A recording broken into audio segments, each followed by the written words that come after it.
It is holding on to it. Some sages stood up and said, God is holding.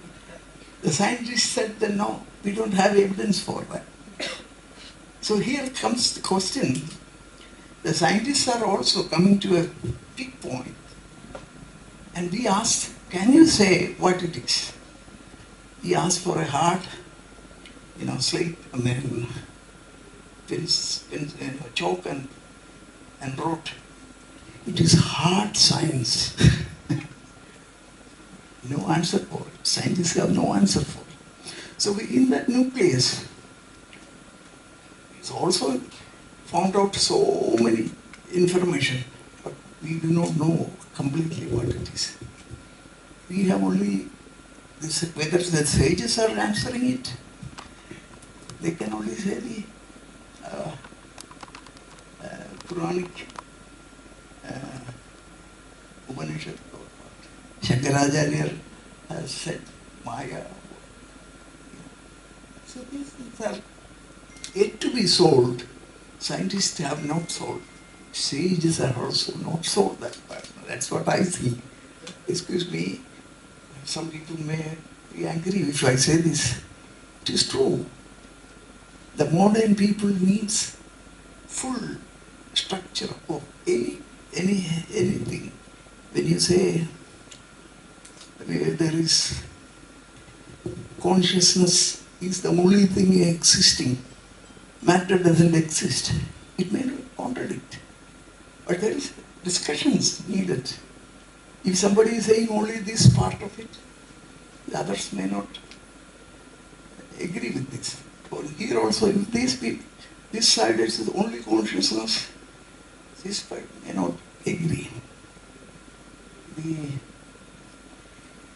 Dr. Paulus Mar Grigorius was one of the one who brought me into science, technology, and spirituality. And I tell you, he has also said that it is a process. It cannot come to an end. Our human brains cannot absorb the one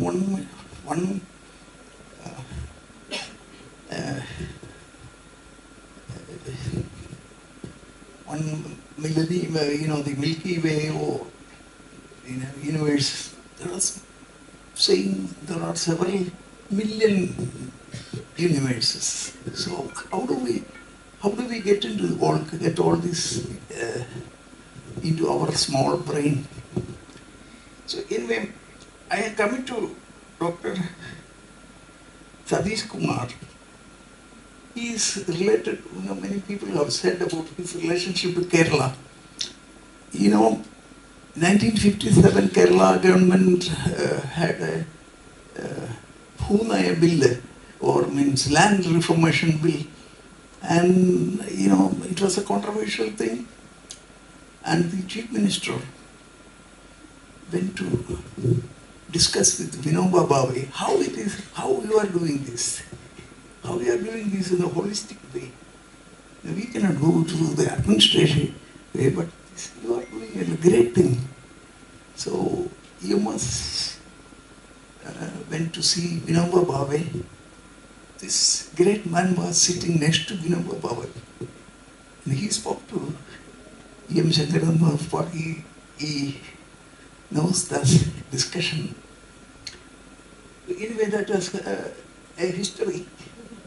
I wanted to say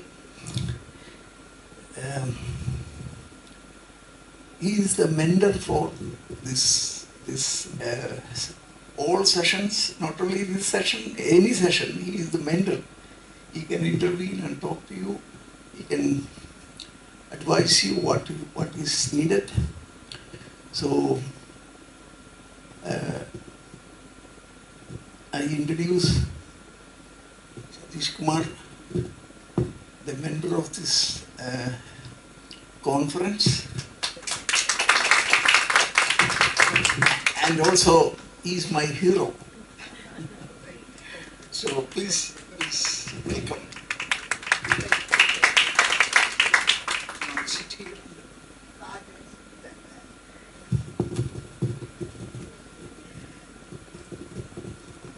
Mainly on the invitation of my friend Jerry. And he came to visit me in my home in England. And he was also very much part of this gathering that he talked about at Schumacher College. And it's my great pleasure to be here at Mahatma Gandhi University. And I'm delighted to see such a beautiful campus. So many wonderful trees you have. And I was told that in this university, there are 30 acres of land totally protected and reserved for the trees. That's a wonderful news. That's a real spirit of Mahatma Gandhi. It's not only the name university, but also the practice of Mahatma Gandhi's principles. Now, we are meeting to discuss science and spirituality, because sages represent spirituality and scientists represent science. Now, the world is made of two things in relationship. But our modern world separates. So this conference is to unite the separated science and spirituality, scientists and sages, science and spirituality. Now, in a very simple way, science is concerned about quantity. Spirituality is concerned about quality. Quality needs quantity. Quantity needs quality. You cannot separate them. Science talks about quantity, means matter.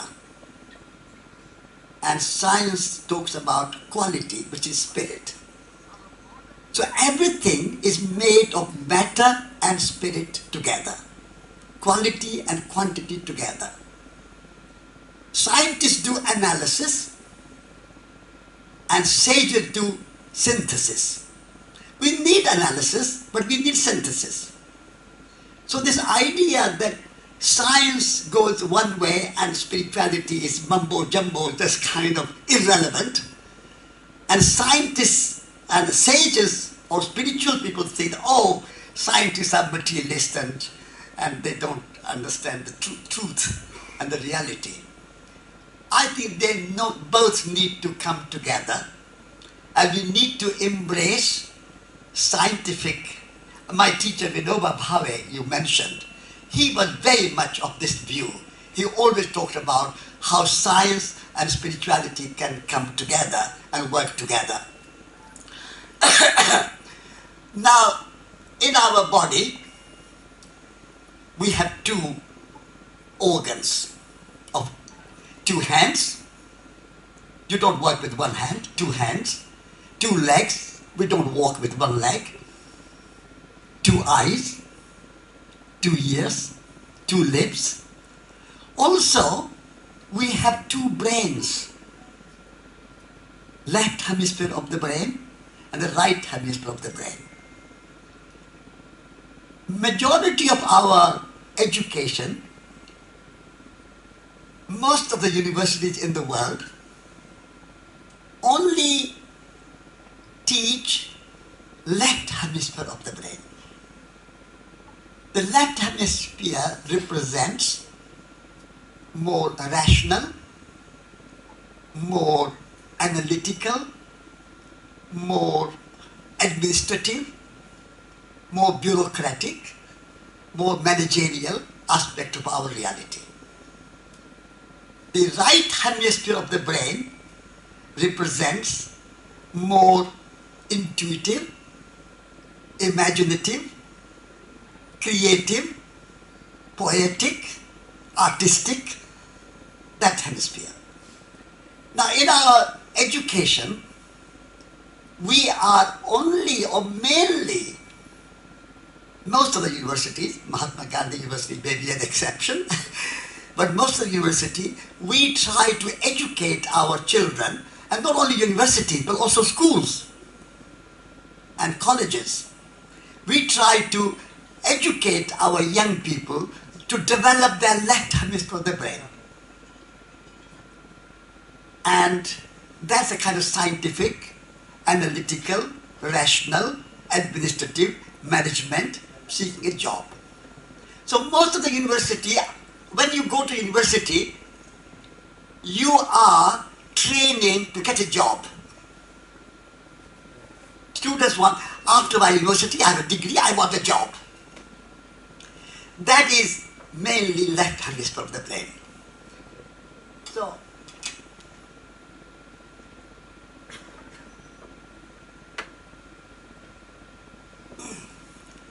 I would like our schools and universities to teach young people not just for jobs, but work. There's a difference between jobs and work. What am I going to do which is a complete work, more holistic work, which is creative and makes me happy, makes me enlightened even. That's the kind of education Mahatma Gandhi envisioned. He called it Nai Talim, new education. So I hope that Mahatma Gandhi University is teaching that new kind of education. One of the things, how we make a new kind of education, at Schumacher College we tried that every student should have education of head, education of heart, and education of hands. At the moment, in our majority of the universities, we teach only head, and only half head, left hemisphere of the brain, and no right hemisphere of the brain, and no heart, feelings, compassion, kindness, courage. You know the word for heart in French is cœur, and from the cœur comes courage. Many of young people come out of universities lacking courage,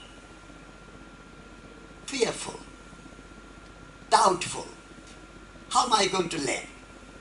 Who is going to give me a job? How am I going to manage my life? So this is what we try at Schumacher College, and I want to see Mahatma Gandhi envisioned. I want to see all our schools, small schools, like primary schools, secondary schools, colleges, universities, teaching young people to be courageous, to take risk in life. To live is to risk. And we don't teach our young people to be courageous and compassion. You talked about love this morning. No university, generally speaking, has love as part of their education. That's a heart quality. And then hands. Our young people come out of the schools and universities. They can have a rational thinking. They are very clever in their mind. But they cannot make anything. These hands are a wonderful gift from the universe. Just imagine what your two hands can do. These two hands can take an ordinary piece of wood and turn it into a beautiful furniture.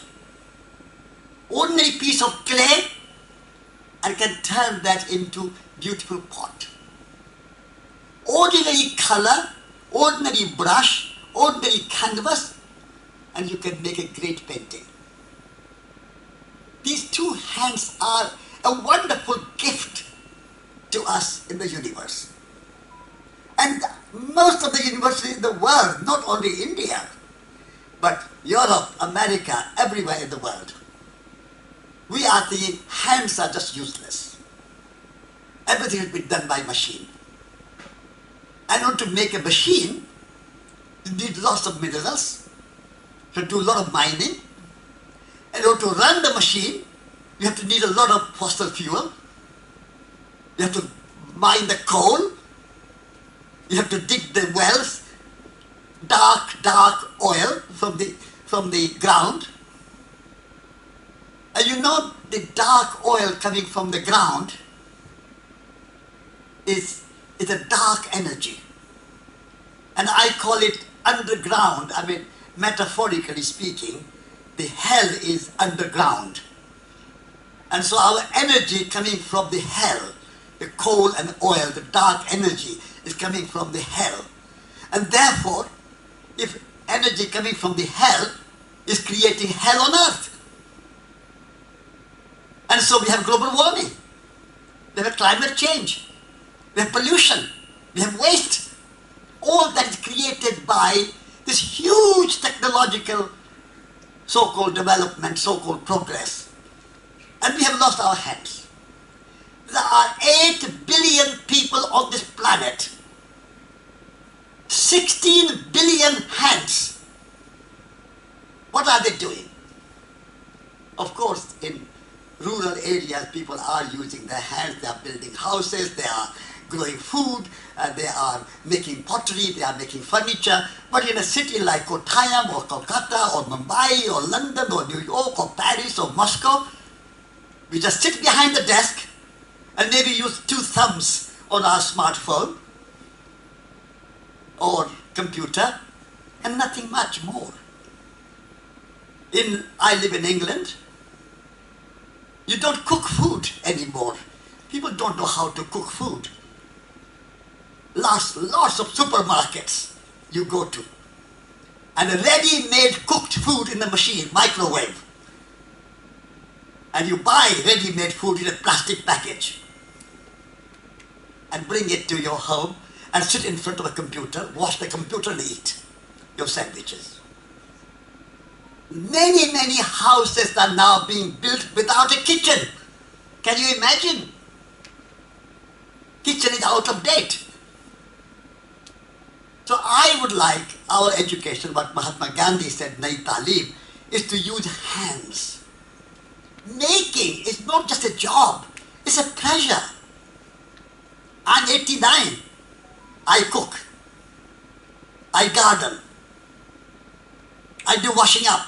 I don't have a washing up machine. People ask me, you are 89. What's the secret of your life? Why do you have so much energy, so much enthusiasm? I said, the secret of my 89 years old man, still energy. I can travel around the world. I can stand in front of you to speak. I do garden. I have 2 acres of garden. I have 15 apple trees. This year I've already made 200 bottles of apple juice. I don't just buy apple juice, I make my apple juice. So, doing things with your hands is a pleasure. It's not a job, it's not a pressure, it's a pleasure. So education, every school in the world should have a garden. Mahatma Gandhi University must have a garden. And every student must learn how to plant seeds and see the miracle of nature. You plant 1 tomato seed in the ground, and that tomato seed is going to be a plant, and that plant having leaves and flowers, and out of those flowers coming green tomatoes, and then yellow tomatoes, and transforming into red tomatoes, and a juicy tomato with 20 seeds in it, and you eat it. What a miracle of nature. We just see news on the computers and the television, and we see various kind of internet and so on our smartphones. But we don't see the miracle of nature. Our students don't go out of the university. At Shrimad College we say, our classroom is outdoor. We go to the hills of Dartmoor and see nature, experience nature, be in nature. God is not behind the clouds somewhere. God is in nature. Isha Vashyamidam Sarvam. That's Upanishad. Isha Vashyamidam Sarvam. Everything is sacred. Everything is divine. And that mystery, that magic, that miracle of nature, we have forgotten. So, science and spirituality coming together is to be in that relationship with nature. Be in that relationship with your own self, your own spirit, your own soul. That's a sages. And be in relationship with the natural world and with everybody. I went from India with a friend from Kerala, E.P. Menon, and I walked without any money, without a single rupee or penny in my pocket. And I walked from New Delhi, from the grave of Mahatma Gandhi, to Moscow. I went to Moscow on foot. We have a friend here from Moscow. It took me 10 months to walk from Delhi to Moscow. Only 10 months. Not a very long time. And I went without any money. And that was sage and scientist in my heart. And I went to Pakistan. I said, you are Muslims? I love you. Then I went to Soviet Union at that time. I said, you are communist? I love you. Then I went to Germany and France and England and America. I said, you are capitalist? I love you. Then I went to Japan. I said, you are Buddhist? I love you. That's the sages. No, every human being is sacred. Whether you are a communist or capitalist or Hindu or Muslim or Christian or Buddhist or black or white or man or woman, we are all humans. The sages teach us that wisdom. And science helps us. I embrace science without losing wisdom, without losing the spirituality, without losing the values, without losing the love. I wrote a book called Radical Love. We need to be radical in love. And if you can love everyone, that's a radical love. And that's so wonderful to have many religions, many philosophies, many languages, many nationalities, many ways of doing economics, many ways of doing politics. It's so wonderful to have a diversity of life. That's, I think, in the teachings of Vinoba Bhave, Sant, sage, and Mahatma Gandhi, and the Buddha, and St. Francis, and Jesus Christ. All the great sages, and Einstein.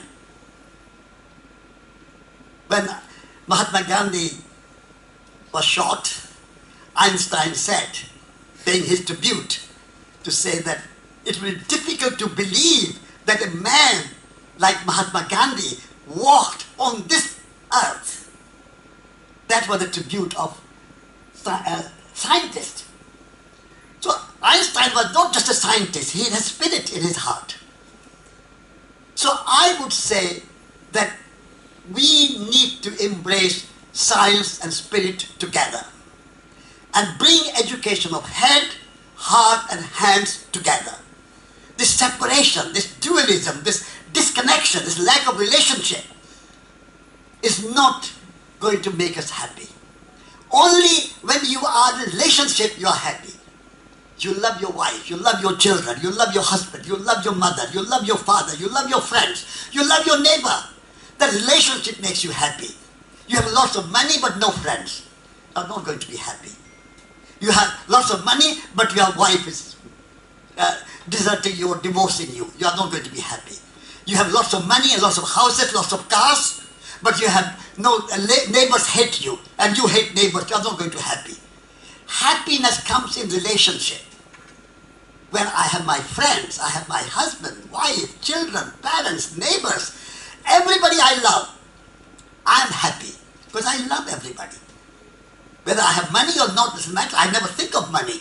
Money just comes and goes. There's a kind of an idea. The real thing is relationship. So this separation from science and spirituality, separation from scientists and sages, and no connection, no relationship. Everything, as Cherian said, nothing can exist in this world on its own. Not a single atom, not a single electron or proton can exist by itself. Our body is made of billions of bacteria. It's a kind of universe.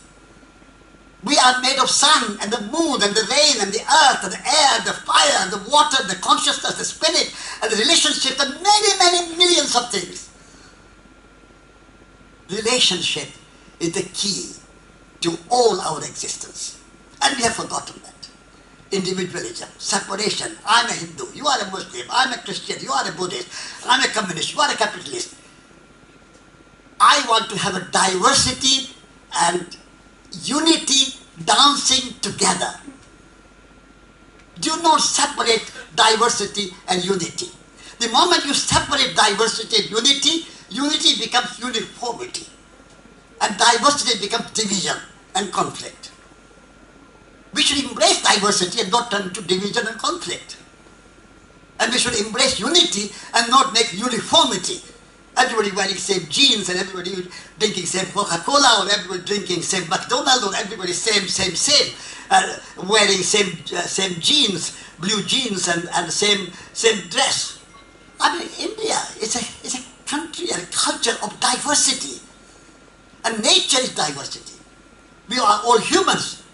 We are all of you are mostly from Kerala. But no two Keralans, no two humans, no two Indians look the same. Diversity is a good thing. And so, diversity and unity dance together. And we do not turn diversity to division and conflict. And we do not turn unity into uniformity. Many of our problems today in the world are product of desire to create uniformity. Whole world should follow one economic system. Whole world should follow one political system. Everybody should be either following America or Russia or China. Why? We must have that autonomy. Each and every individual is given their own mind. Each and every one of us. And so, this is what sages and scientists coming together means to me. That we are all united and autonomous. At the same time, it's a miracle, it's beautiful. That we are together and we are still individual. All of us have our own brain, our own voice, our own heart, our own hands. We can be autonomous, build our house, grow our food, write our books, make our picture, make our furniture. We can do everything. Universities are a new thing in the world today. The Buddha was not at a Mahatma Gandhi University or Oxford or Cambridge or Yale or Harvard. But can you produce a Buddha from Harvard and Yale and Oxford and Cambridge and a Kottayam and any other university? Can you produce Shakespeare? Can you produce Rabindranath Tagore? You quoted. Rabindranath Tagore did not go to any university. University of Life. So, sages and scientists must come together. And many of our problems are in that separation, in division, in conflict, in individualism, and no sense of community, no sense of the sacred, no sense of the deep consciousness of which we are one integral part. Without consciousness, I mean, what is visible is physical, material, is sacred. We need material, we need Holy Spirit and holy matter. In our Christian tradition, we say Holy Spirit. Holy Spirit, yes, but holy matter. Treat matter as a sacred. Then sages and scientists come together. So, dear friends, I think it's wonderful to have this conference in Mahatma Gandhi University to bring sages and scientists together and see the relationship. We are all related. We are all connected. We are all interdependent. No one can exist by himself. Just imagine your food is grown by farmers. Your clothes are made by some people. Your furniture is made. You are dependent on the sun. You are dependent on water. You cannot live by yourself. You can only live in relationship. How many teachers are teaching our children? How many doctors and nurses are looking after health? How many people are involved in what we are and who we are? And we forget that. I, ego. We cultivate strong ego. Sages and scientists, if they come together, we shift from ego to eco. Eco is a very beautiful word, from which economy, ecology, ecosystem comes. Eco means home. The Greek meaning of the word oikos is home. So we are at home, and home is a place of relationship. What is a home? Home is where you have parents, you have children, you have friends, you have guests, you have a husband, you have wife, you have uncles, you have aunts. That's a home. And we have a kinship with nature. This planet is our home. The entire planet is our home. That's a Greek philosophy. That's a Greek wisdom. And economy, very beautiful word. We have turned economy into kind of budget and profitability and a kind of bottom line. But economy does not mean that. What we think of economy is a money-nomy. Money-nomy, management of money. Economy means management of whole ecosystem, planet whole. So my friends, let's have sages and scientists together in this conference, and let's build on that idea that whole world is interrelated, interconnected, interdependent. We are all friends and we love each other and make this world a beautiful place. And where do we start? We start with ourselves. It's better, like we started our conference by lighting a candle. And that's a very good symbol. It's better to light a candle than curse the darkness. Better to say, what can I do? How can I help somebody? How can I plant a tree? How can I write a book? How can I paint a picture? How can I sing a song? How can I write a poem? What can I do? Not what Modi should do, or what Trump should do, or what government should do, or what business should do. We can always criticize other people and not do anything ourselves. So Mahatma Gandhi's idea was, be the change that you want to see in the world. Be the leader. Be the light. Be the radiator of change. Be the radiator of light. So let us start with ourselves and make this conference a wonderful event. Thank you very much.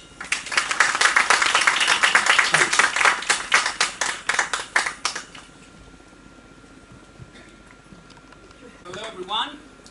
What a delight to be here with all of you today. Such a gorgeous day.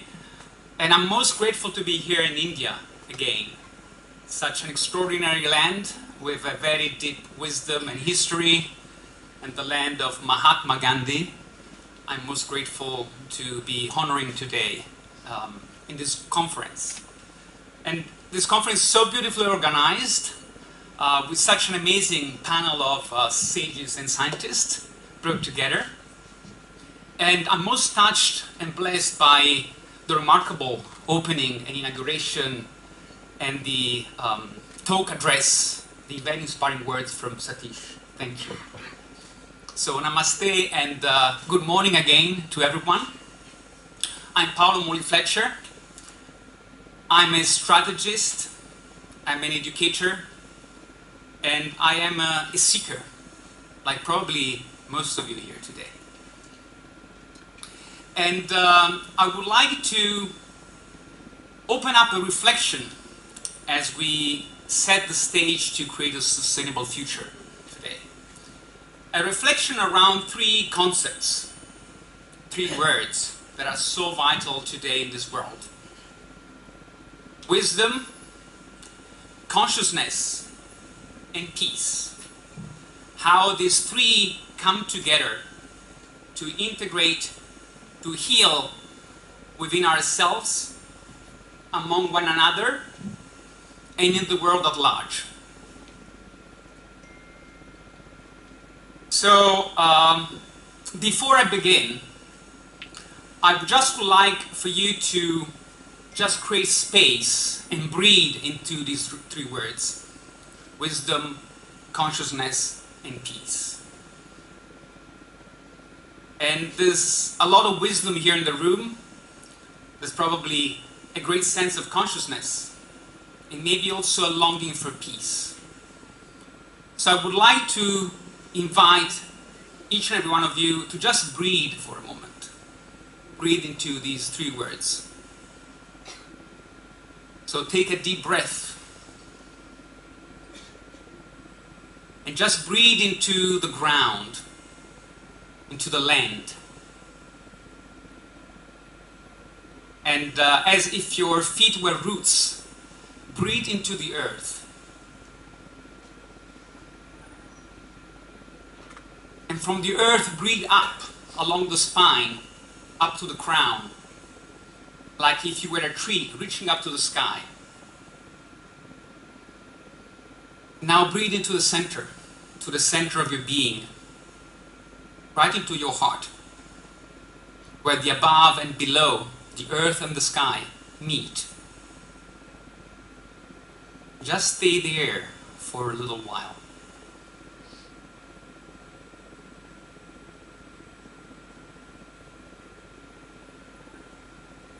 And as you breathe, let your breath create the space that you need for a sustainable future. And in your own way, through the silence of your breath, just allow your breath to connect you with wisdom, with your own sense of wisdom.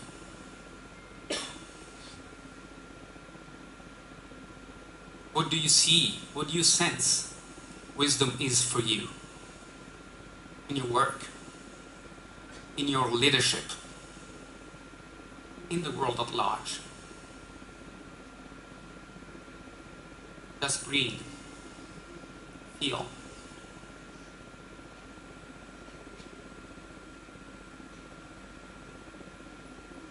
And through the breath, now allow yourself to engage with consciousness. There's a sense of consciousness. How does consciousness show to you in your work, in the world?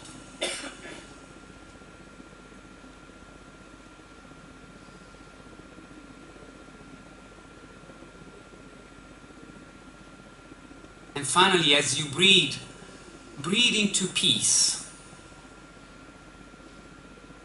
Sense the peace within and around you.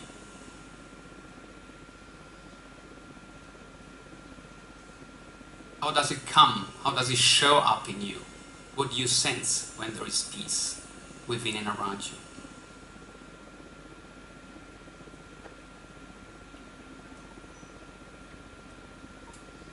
So thank you for holding the space, for breathing together as one. And I'd just like to maybe invite you to make gold of these insights you got. They might have come as thoughts, they might have come as emotions or feelings. Just let them be with you as we set a bridge to integrate science and spirituality, to unite as sages and scientists in the leaders that we are. And maybe I'll just start from here, from integrating and the word integration. And I think that leadership at large is the glue that is supposed to align, hold and integrate opposite views. And in a way, wisdom is what allows us to see, sense, and integrate, to heal the fragmentation, to heal the disconnection, the disintegration in consciousness at all levels. We mentioned the ecological level, the social level, and the spiritual level. So let's explore wisdom. And wisdom is a beautiful word and is often misinterpreted. There are many definitions associated with wisdom. And I'd like to start by saying that wisdom is not really knowledge. It's not something that we accumulate that we possess, but rather something that we access within. And there are different definitions, but if we look just at Sanskrit, there are two beautiful words in Sanskrit. One is viveka, if I pronounce it correctly, where vik is about seeing as discerning. So to discern as a way to create balance. And prajna, or pragna, that is the mix of jna, from where the verb to know in English comes from, and pra means to know intensely within. So just these two words tell us that wisdom is something more, greater, that goes beyond knowledge. And I wonder whether somehow wisdom is about seeing, about sensing, as if we are able to sense with all our senses, and in that way we are able to see, as if we get a sixth sense. And what I found most fascinating is that in English, the word wisdom actually comes from the Proto-Indo-European root, vid, which translated in Latin, the root was derived in Latin, came videre, which means to see. And with avidya, another Sanskrit word, that means ignorance. Ignorance as not being able to see. What we don't see, there's ignorance. Visual. And exactly, so from Latin, the videre then also comes visus, which is eyesight. And from visus came, in English, vision, more as an inner sight. So it's beautiful that if we just blend all these words, we get a sense of something that is more forming inside, as an inner sight, as an insight. So, in such a way, wisdom to me speaks as something that moves inside, that allows us to see. And it is an inner, an innate intelligence that we all possess, that we can all access. That I like to say allows us to see within, through, and beyond what is merely visible. The potential in everyone and everything that wants to come forth. And in doing that, it allows us to integrate the visible with the invisible dimension. We've spoken about science being more visible and spirituality being more invisible. So that we can serve something greater through us.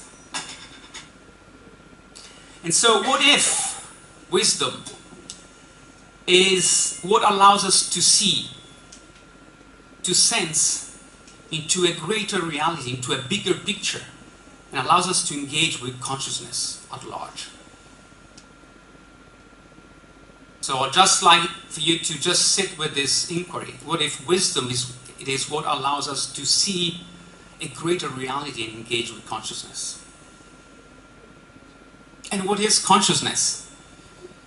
Again, there are many beautiful definitions on consciousness. And many are somehow pointing to a primordial ground that connects us all, making us breathe as one into a big cosmic breath. What is very fascinating is that in science, quantum physics, tell us that consciousness is a infinite potential, is a undivided whole, the one and the many. Mystics would say the one and all that is coming together. And this is something that India knows since the time of the Upanishads, with a beautiful concept of Atman. Atman speaks about that sacred union between our individual soul as the essence of who I am, with all that is Brahman, the source of everything. In a way, telling that there's a sparkle of light in each and every one of us, and in everything, in every atom. The word Atman and atom share the same root. There is a divine essence, there's a light that sparks in each and every atom, in matter, in nature, in humanity, everywhere. And so, in that respect, it's also beautiful that if we look at it that way, we realize that with Atman, I am all that is. In me there's consciousness. I am consciousness itself, breathing as one. There's a beautiful ancient mantra, again, that you might be familiar with, which is Soham, which means I am that. I am that pure consciousness. So with every breath, we reconnect with this greater consciousness that we all share. And consciousness, we could say, operates in a spectrum. And a spectrum that we could say goes from fear to love. Fear as the absence of love. And fear as the lowest emotional vibration we can feel as humans. Love being the highest. And so if consciousness is all that is, it contains everything. It contains fear, it contains love, it contains shadows, darkness, and light. And if you think for a moment, when it's dark and you cannot see, there may be a sense of anxiety leading to chaos, leading to fear, leading to a sense of I need to survive. That may lead to conflicts and may lead to even to war. And when there's light is where you can see. And when you see, you become aware. And when you become aware, there might be a sense of coherence and ultimately love as the highest energy we can feel as humans. So in fear, in darkness, we tend to divide, we tend to separate, we tend to fight. In love consciousness, there's no separation. We cooperate. We see, sense, and feel and act as one. And this is quite fascinating because in a way it depicts consciousness as something that can change from one pole to the other. Something that may be dynamic. And what makes it dynamic? I wonder whether what makes it dynamic is something that it's in us. Our capacity to choose what conscious level in this wide spectrum we respond from. Whether we respond from a place of love, from a place of abundance, from a place of unity, or whether we react from fear, fighting, surviving, seeing ourselves only as limited parts rather than part of a greater whole. And so we can choose. And we can choose where to locate ourselves in this spectrum. So what if wisdom is about choosing love? Choosing love in this spectrum as the place from which we respond from. And what if leadership wisdom, or the wisdom leadership, as the embodiment of something, is the embodiment of love. It's wisdom in action, taking action to integrate and heal, and as such lead us towards peace. And so, as we move towards peace, I believe there's an innate intelligence that leads us towards peace, and that wants to heal, that wants to integrate. But it does require a shift in perspective. Like with every change, a change is never a linear transition from A to B, from a undesired state, the current present, to a future desirable state. It's never linear. It's a more non-linear process where we need to tap into something higher, something deeper, into a delta to create the difference, to move from A to B. So there's a shift in perspective that we need to take. And peace, I realize it is a very charged word these days. It is elusive, and yet it is so present, so natural, within our capacity, within our reach. And peace in most languages refers to something that is whole, that is complete, as a state of integration, coherence. Peace not as absence of conflict, but more as a dynamic equilibrium that takes us naturally as humans towards a sense of harmony and coherence. And if we just speak two languages, in Hebrew, shalom, or in Arabic, salam, they're even similar. Even in cultures that look so distant today, and yet they are so close in essence, as they salute each other with peace. And in Sanskrit, this idea of integration comes very beautifully with the word shanti, that literally invokes us into integrating the head, the heart, and the hands, as it is chanted 3 times as a way to bring purity in our mind, in our speech, in our actions. So there's something around peace that speaks about integrating the head, the heart, and the hands. And that is precisely where we need to go to shift our perspective. Because most times, when there's an absence of peace, it typically has to do with a separation in the way we see things, in the way we think, in the way we feel, in the way we act. Personally, when there's a separation in how I think and how I feel and how I act, it's where a dysfunction is created. And that happens at the personal level, at the organizational level, at a systemic level. So there's something that invites us to go into an alignment between the head, the heart, and the hands.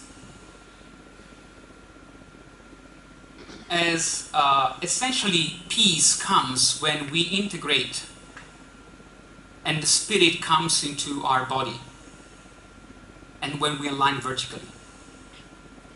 And is it just also beautiful that yoga, as the word that means yoke, that means union, speaks again about that ability that we have to integrate our mind, body, and spirit as one.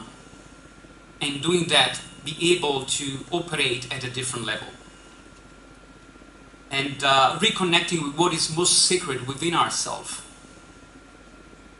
Our sense of oneness, of sacredness that we have as being part of the world and the humankind.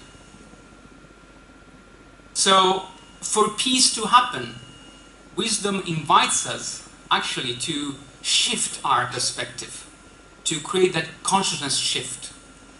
And the shift is in seeing, thinking, feeling, and acting as one, rather than as a multitude.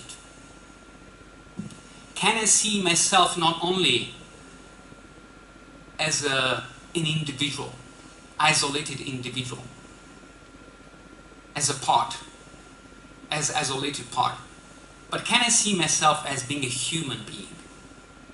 Can I see myself as being part of humanity as a whole, that again thinks, feels, and acts as one? And unless we can do that shift, there will be no peace. There will always be division and separation.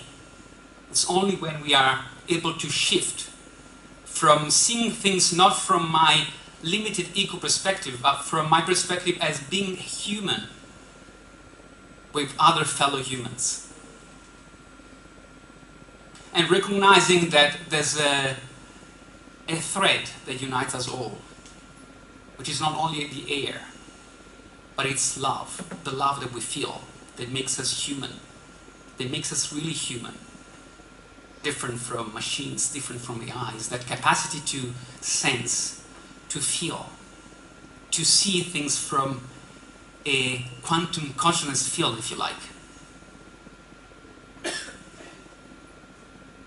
So what if wisdom, finally, speaks about that conscious change that wants to happen?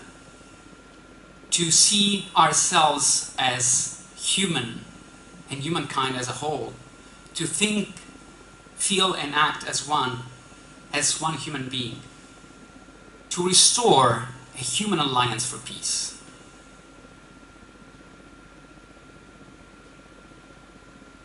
And wisdom, to conclude, if it is about seeing, it's about choosing. And choosing love and being in service of that love in becoming, that love in action, so that we can integrate, so we can be peace holders and peacemakers. And seeing means discerning, and discerning means choosing. So wisdom ultimately is about a choice that we need to make. What is the choice that we want to make as the highest expression of our species? And if you think about our species, we are called Homo sapiens. So wise man, literally, translates as man with sapientia, the Latin word for wisdom.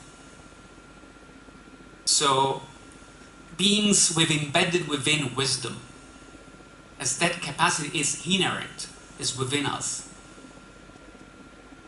So who do we choose to be as humans, as the highest expression of humankind? Do we choose fear? Do we choose war? Or do we choose love? Do we try and converge towards peace? And if wisdom is a choice, choice ultimately is about agency. It's about leadership. It's about our capacity to act as leaders, as agents of change, agents of progress, agents of evolution. So who do we choose to be as leaders?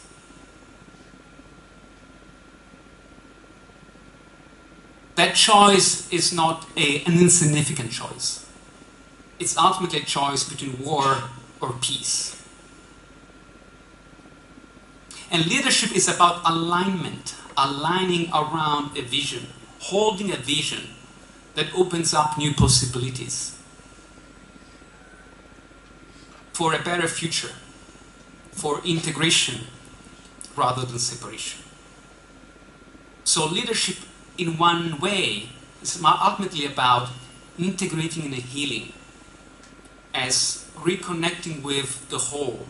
Whole again comes from healing, which means make it whole again, recompose, reintegrate. So a sustainable future implies the ability for wisdom and leadership to walk hand in hand.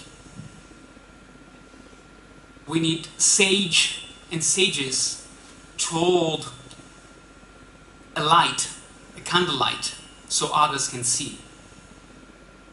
And we need sage leaders to hold a flame, to guard the flame of peace, to become angels, guardian angels of peace in a way.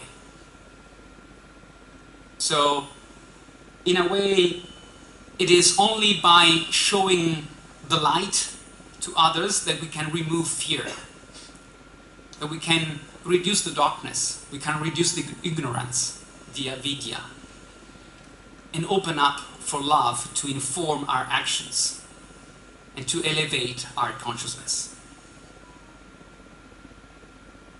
So in concluding, I wish wisdom to inform the ground of our sustainable future as we move over the next 3 days in this beautiful conference. And I wish us all within to be able to see within, through and beyond what is merely visible, to be able to integrate more visible and more invisible dimensions as one, in coherence.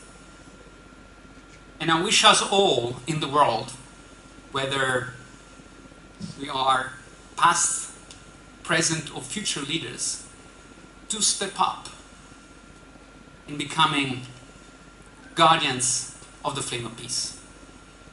Thank you.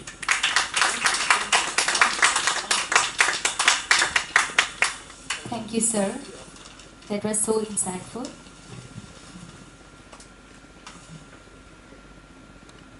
Job, or business should give me a job, or industry should give me a job. So seeking that job, you are, in a way, giving up your own potential, your own creativity. So creating your own work gives you that freedom to use your own creativity. So I would like to advise young people, rather than seeking job, create your own work. And there are so many possibilities. I would say that everyone is a maker. We are all makers. You said about consumers. But we are not consumers, we are makers. Kumaraswamy, he was from Sri Lanka, was a great artist. He said, an artist is not a special kind of person, but every person is a special kind of artist. So we are all artists, we are all makers, we are all poets. Poet, the word poet does not mean somebody who writes beautiful words on a page. That is a poet, but poetry is more than that. Poetry, the Greek word poetry comes from poiesis, which means to make. Artisan, to make. So if we see ourselves as makers, artists, poets, creators, then we can, of course, work together with other people, form cooperatives and work together with other people, but create something which is more satisfying. You feel kind of autonomous. You feel that you have energy, you have inspiration, you have skills, you can learn, you can practice. So I would like to see that kind of creativity. I would like to see people creating their work rather than seeking somebody giving you the job. That's my sort of suggestion. What do you think?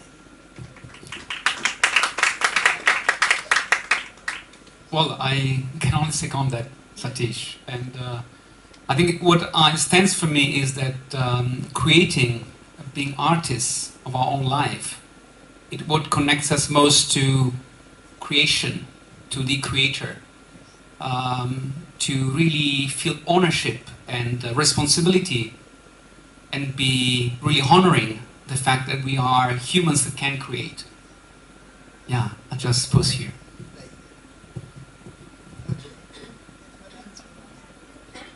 Can I ask you a question? Yes. At the very outset, I would like to say that our journey towards a sustainable future is going to be extremely futile and would bring about catastrophically dangerous confusion and consequences for 3 reasons. First, the imminent arrival of unlimited and inexhaustible energy from fusion reactor of the so-called artificial sun.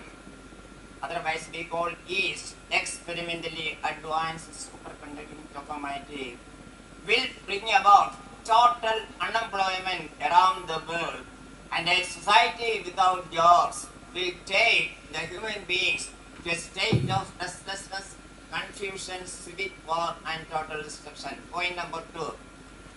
The worldwide spreading of open AI, especially the NVIDIA, is spending $120 billion around the world to push open AI, and the United Nations Assembly gave the warning that there must be an end for discoveries and inventions. If there is no end, humanity will perish. And the third point, just 2 months back, there was an article in the Hindu that scientists succeeded in producing human embryo from human skin cell. Now all this will bring about confusion and total complexity, with the result that this is going to be the last human generation. Thank you.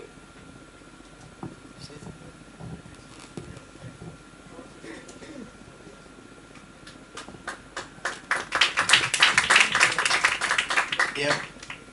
Anybody from students, can you say some question? I mean, bring some questions.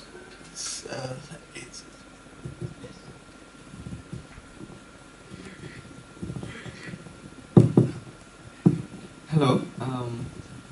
My question is rather centered on the idea of how science and spirituality can have many dialogues. I was thinking that what we call, usually referred to as modern science, relies extensively on a very fragmentary, one-way idea of instrumental reason or instrumental rationality, which adjusts means to the ends and not in a holistic way. And I am reminded of Gandhiji, who said that, who compared means and ends in a very holistic, reciprocal relationship as the relationship between seed and a full-grown tree. So this means and dichotomy, how that figure out in the science and spirituality dialogue? My question is that.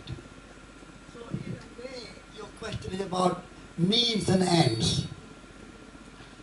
And means and ends should not be separated. Mahatma Gandhi said, noble ends should be pursued by noble means.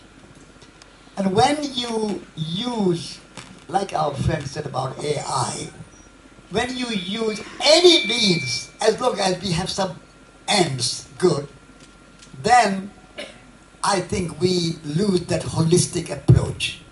So the relationship between means and ends should be close. Our means should be in congruence, in sympathy, in keeping with our ends.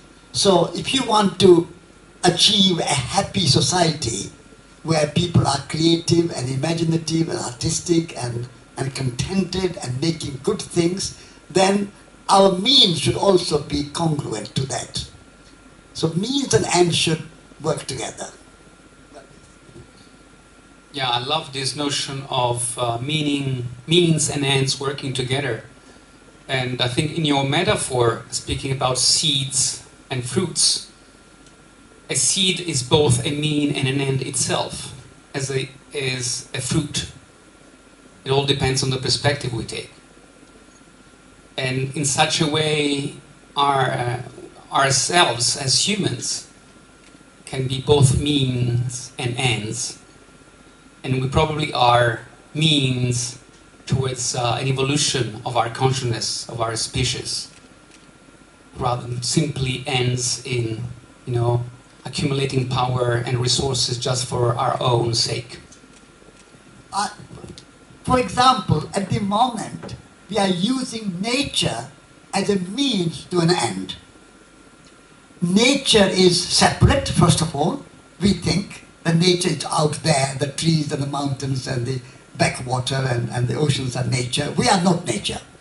So we separate first and then use nature as a means for economic growth, for making this, building houses, etc. And this is where our ecological crisis is emerging. And we have more pollution, more waste, more global warming, more climate change, all those problems are coming. So, for example, this is one example, that if you relate with nature, not use nature as a means to an end, relate nature, and taking care of nature itself is the end. And so when you are growing food, we are taking care of nature. We are planting trees, we are taking care of nature. And then nature gives you fruit, nature gives you vegetables, nature gives you flowers. So means and ends become one. So nature and we are not separate, we are one. And nature is not just a kind of dead matter. Nature is alive. Nature is a living being. Earth is a living being. So that consciousness is to bring means and ends together. So your relationship with the... So, for example, our human body is not just a means to end. The caring for human body is as important as what you produce, what you make, how you use the body. So I think it's very important for us to combine, like sage and scientists, science and spirituality should be in relationship with each other. In the same way, means and ends should be in relationship with each other. And means should be part of the ends, and ends should be part of the means. They're all completely interrelated. There should be no separation. Yes. Hi. Yes. Hello. Yes. Please, can you stand up so we can see you? Okay. I was sitting there, that's why. Hi. My name is Samar, I'm from Yemen, Middle East. I'm doing PhD in the School of Gandhian Thought and Development Studies, and this is my first time to be in this a conference where people like talking about love, wisdom, that it's not just about science, no, it's also about our life and about relating. Dr. Satish, please, I want to ask you something. Have you ever visited Middle East? And if Middle East, like have you been to any Arab country? Yeah, okay, first. And I have one more question. When you say that you meet the people that from Japan who are different religion to your religion, and you say to them, I love you, what was their reaction when you meet people and they say disliked you? When I say you love you. Yeah. Yeah, and I want to ask you personally, how do you define love? I mean, from your own perspective, not the answer, please, to the other sir. Wisdom, when you mentioned that about wisdom, see, for me, wisdom, I think it's from my previous experience in life, that wisdom, that is what I really, how my previous experience, then I reached to this point. It's not like I take from, okay, I can learn from other people's life, but what I see, what is my perspective, what is my vision, that is really my own wisdom, and I really try to spread it, and I really try to share my own wisdom to others. But of course, at the end, all of us, we have different perspectives in life. You also mentioned about love.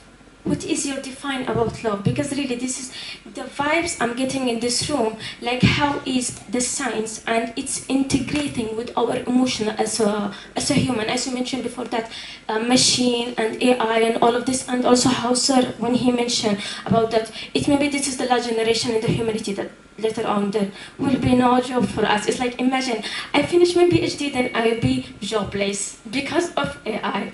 So I really want to know, both of you, with all your experience, and you travel around the world, what is your vision, and how was the, what was the reaction that you got from people? And the last question, as we know that Mahatma Gandhi, he mentioned that future depends on what we do in the present. Despite all the planning we are going through, there is some misery, there is some fear. How we can reduce through our planning from that fear. That's it. Thank you so much. Three questions. Lots of questions, yeah. Okay, first of all, I mean, maybe my friend can answer some questions. Have I been to Middle East? Yes. I walked through Afghanistan, over the mountains, through Iran, 100 days, and then, as it was mentioned, I came from England to India by car, overland, and so I was in Turkey, I was in Lebanon, in Syria, in Jordan, Iraq, Iran, Afghanistan, Pakistan. So all the Middle East, I have spent a lot of time in the Middle East. And I feel that we need to see people there as our friends. At the moment, somehow there's a kind of area of conflict there, and people see each other like enemies and so on. So there are people. I was in Europe, I was in America, I'm in India, and I was in the Middle East. People are people everywhere. And they are very hospitable, they are very kind, they are very generous, they grow food, they make beautiful carpets, they write beautiful poetry, they sing beautiful songs. So this idea that Middle East is somehow something different is not quite right. So I would say Middle East is as beautiful and Middle East has as many problems as any other country. So so we need to have peace in the Middle East and see them as humans and not anything different. And what is love? For me, love is to accept nature and humans as they are. Because we are all humans and we are also nature. And no one is perfect. We all are on a journey. So accept everyone as they are, with warts and all, and without judgment, without criticism, without complaining, without condemning. Accept, and then through negotiation, through love, you transform, you change, you improve. So through love you can transform, but acceptance is the first step. At the moment we expect other people to behave in a certain way.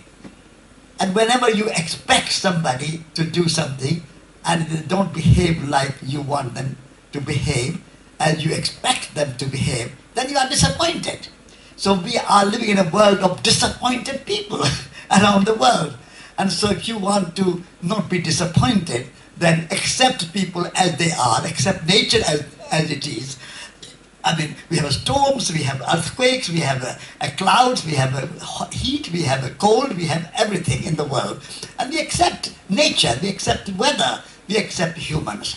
So accept everyone without any complaining or criticizing and condemning, and then change and transform through love, through negotiation, through communication, through respect, and so on. And even then, world is not going to be perfect. We will always be on a journey of perfection. So we are always moving in that direction. Maybe you can answer the other questions. Yes, so you asked several questions. Does it work? Yes. So I'll try to go one by one, but please forgive me if I forget anything along the way, right? So maybe I'll start with love. And love really is all that is. I define consciousness as all that is. Love is life. Life is an expression of love in a variety of forms. It's a constant expansion of something. We could say love is the key energy that we somehow embody in many ways. And if you think that we are all born out of an act of love, whether wanted or unwanted, but we're all born out of love, And through life, what we all seek is love. We can give it different names. It can be money, it can be success, it can be a car, it can be a house. But ultimately, it's a sense of longing, of reuniting with something. And we hope that when we die, we reconnect with love. So love really is all that is. And I think I'll just pause here for the question on love. You asked a question around wisdom and the fact that you are reconnected with past memories. I'm not even sure whether you spoke about past lifetimes. I think wisdom is that ability to see all that, to be able to tap into that imaginal reality that allows you to perceive and sense other worlds, other subtle realities, and allowing, accepting all that to be there, to be information that is valuable for you, and to somehow connect the dots. Another beautiful definition, I think, was Aristotle, said wisdom was about connecting the dots, which takes us back to integrating.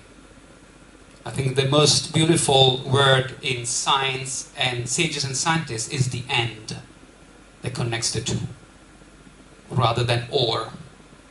One or the other is and. The magic happens when two things unite, two opposites unite.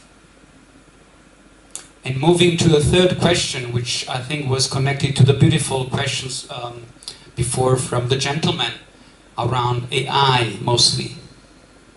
And I think you, sir, somehow hinted to the notion of transhumanism. This idea that we are moving towards the wonderful land of becoming transhumans. And I think there's a huge mistake there. Because the word transhuman comes from transhumar, which is actually an Italian word that Dante Alighieri in the Divine Comedy defined for the first time. And he was speaking about transhumar, okay? He was speaking about transhumar as going beyond. Trans means, as transition, means going beyond. But it was referring to an experience he's had in the Dante Alighieri in the Divine Comedy describes hell, purgatory, and paradise. And he was using this verb, transhumar, as a way of describing his experience in paradise. That was for him a way to go beyond what can be described. Somehow connecting to something that is greater than us. But still we have the capacity within us to experience, to sense, but in a way that it's ineffable, that we cannot express, articulate in words. And I think there is this illusion that by becoming transhumans, by becoming a hybrid with machines, we reach God. We reach something higher. But actually, there may be a risk of losing who we are, losing the secret essence of who we are and what defines us as humans. And that is our heart, as our capacity to share a language that we all speak, beyond nations, beyond languages, beyond the colors of our skin. It's all the language of the heart. Our capacity to sense, to feel, to share, to love. And so it's that sacred humanness that actually we need to reclaim as what makes us unique, that no other machine will get. Artificial intelligence at best, it infers, but it doesn't create anew. That capacity of creating anew, going back to the beautiful words of Satish, of being artisans, of being craftsmen, of creating something that comes and springs from our heart.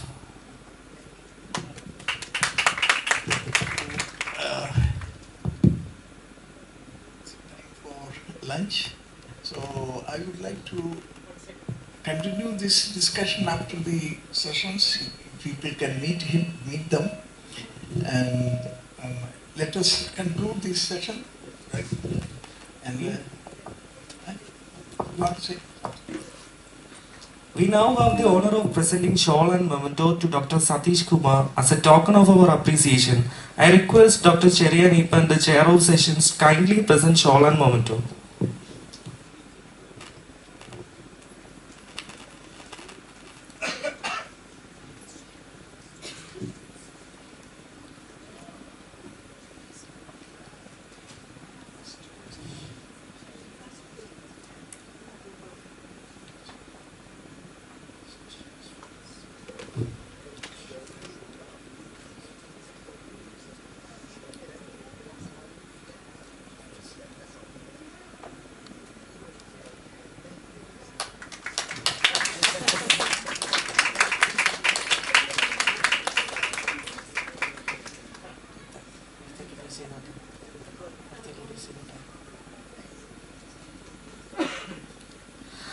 We now have the honor of presenting shawl and memento to Dr.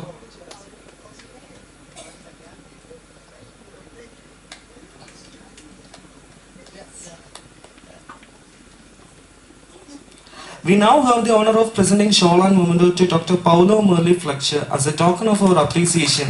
I request Dr. Cherian, the chair of session, kindly present shawl and memento.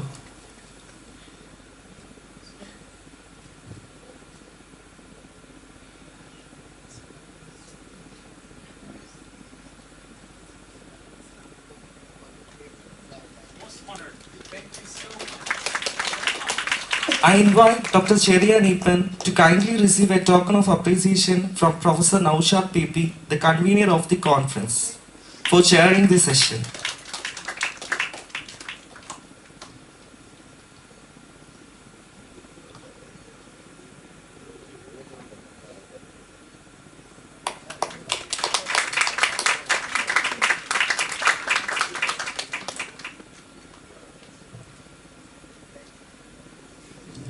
Distinguished guests and esteemed speakers are cordially invited to proceed lunch. We will now break for a lunch. After lunch, all participants are invited to attend poster session from 1:30 to 3 p.m. on the ground floor of this building. And the next session will be start at 3 p.m. in the same hall. I request all the speakers to hand over your presentation to the technical team, which is seated in registration desk. Those who